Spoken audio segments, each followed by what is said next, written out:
Oh, baby, if you guys don't know, I am obsessed with what's going on with DJ Envy, or should I say DJ Ponzi, and his little stout friend Caesar. Y'all, I think it's a wrap for DJ Envy. You can maybe beat criminal charges, maybe, but can you beat the court of public opinion? DJ Envy has just gotten dragged by one of the biggest newspapers in New York City. And baby, they said all the right things in the right order. We have to get into this episode. Also, let me know if you want to go live with me later on today. Today's Thursday. I don't know, star date 2000, whatever.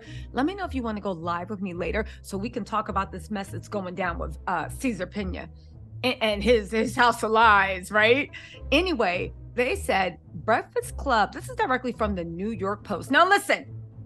I know the New York Post can be trash a lot of times, but baby, I think they actually got this one right.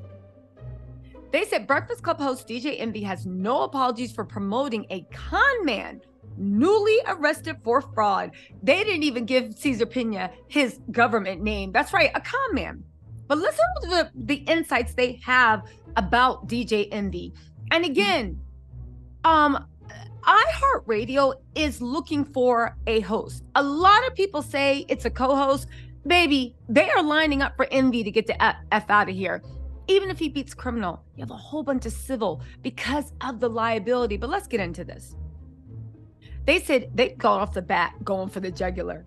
They said every predator seeks out a target's vulnerabilities to exploit the prey's weakness for personal gain. Already. They're like, 'twas the night before Christmas. Our pride in our identity and love for those within our group are exactly a point of weakness predators will use to infiltrate our circle and siphon our goodwill. When they first started, I was like, are they talking about Caesar? But no, listen to the shade because they're talking about Envy. But the bigger operation, the more the predator needs either a willing accomplice or a useful idiot to succeed. Real estate investor Cesar Pena found his business partner.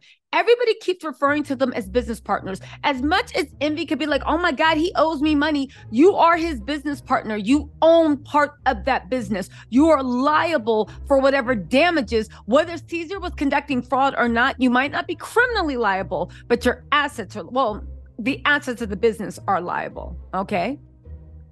He actually might be personally liable too. Real estate investor Cesar Pena found his, DJ Envy claimed he wanted to uplift Black people, but recklessly promoted a convicted con man who's been arrested for bilking people out of their life savings and has no apologies. Now, I've heard people say, oh, they shouldn't have been so gullible. That's what you get having street money. Baby, you know where Caesar messed up? His arrogance.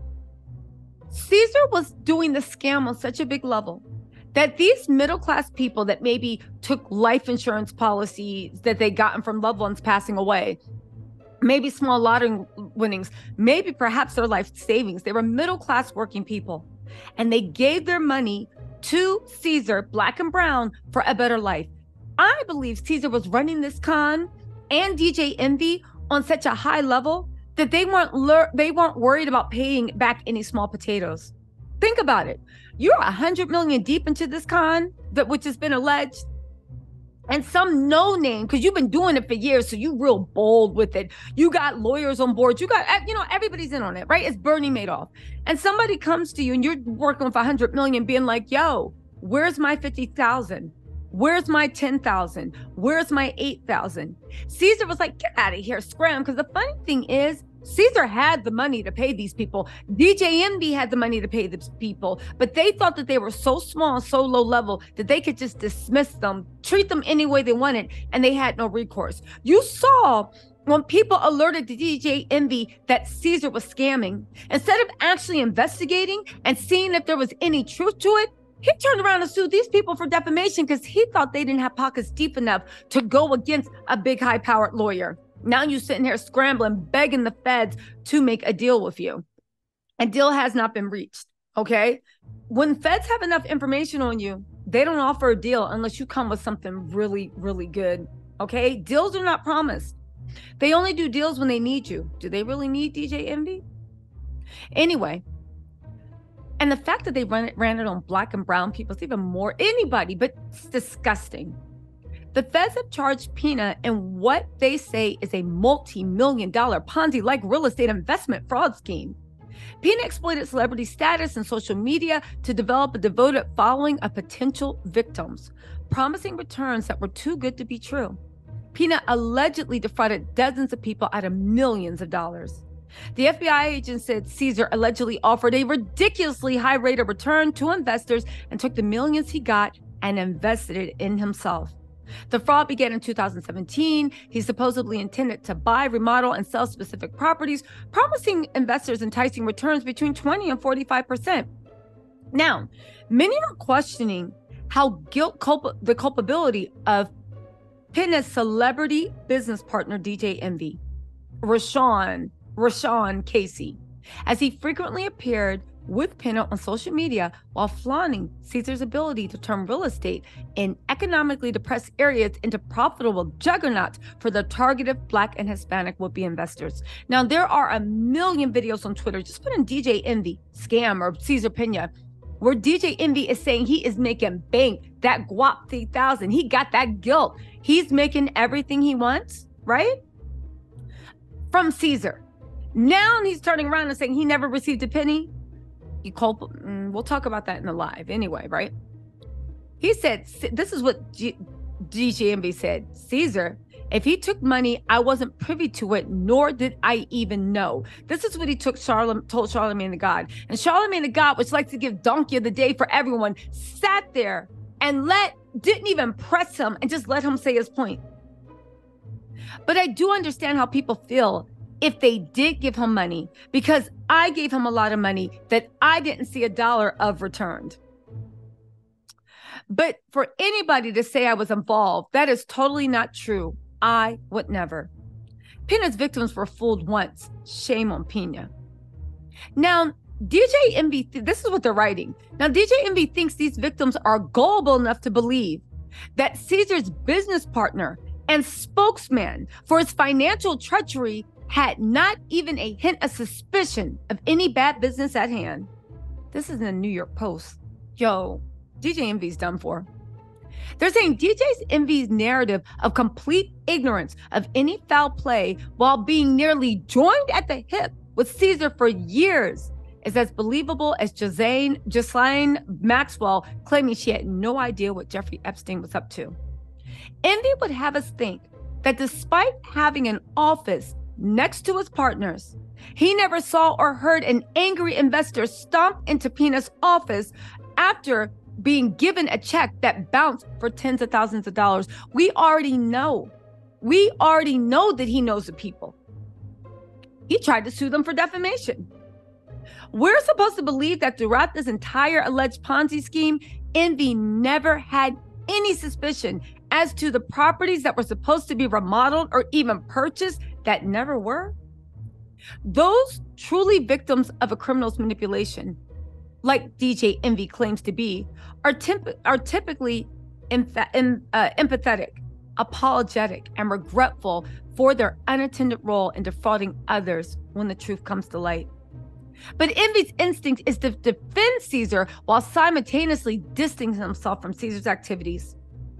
Social media influencer Tony the Closer, shout out to Tony the Closer. I know DJ Envy regrets treating Tony the Closer like he was dirt underneath his shoe.